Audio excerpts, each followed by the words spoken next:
fond, vous êtes en train d'aborder un des phénomènes qui, pour moi, est producteur aussi d'antisémitisme. C'est quand on parle d'Israël en tant qu'exception. L'État paria parmi tous les États, c'est le seul qui est désigné, c'est terrible. Alors moi, entrez sur le site de l'Union européenne à la rubrique sanctions de l'Union européenne. Il y a des dizaines de pays du monde qui sont sanctionnés par l'Union européenne avec des sanctions très diverses, des sanctions militaires, des sanctions financières, des sanctions économiques, etc. Alors là, pour le coup, il manque quelqu'un. Israël n'est pas sanctionné du tout par l'Union européenne. Là, par exemple, on a une forme d'exceptionnalité qu'on pourrait vous renvoyer. Donc, je crois qu'il faut aussi raison garder. Je comprends que on puisse être, quand on est juif, persuadé que la souveraineté nationale juive unique est quelque chose de fondamental. Les Juifs ont une histoire et je la connais.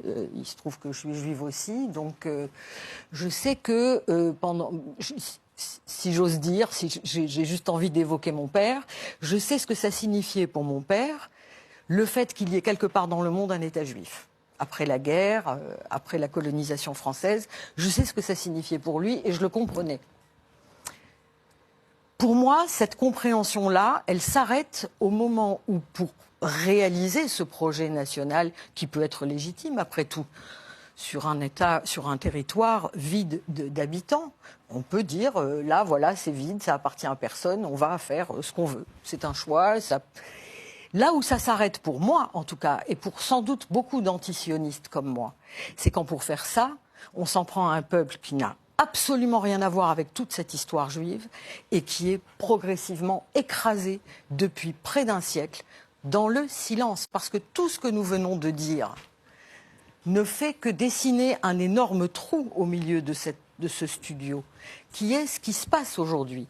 Comment expliquer qu'il y a 7000 prisonniers dans les prisons israéliennes, dont des enfants, qu'il y a des tortures pratiquées?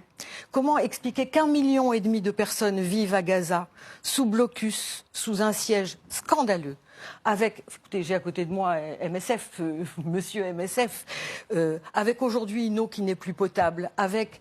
Je confirme, les conditions de vie à Gaza sont littéralement infernales. Tout ça, il ne faut pas en parler. Donc, on va parler d'antisémitisme et d'antisionisme. C'est une stratégie. C'est une stratégie et nous en avons toutes les preuves, vous et moi. Quand je dis nous, c'est pas nous les militants. C'est qui veut lire et qui veut le savoir, le sait.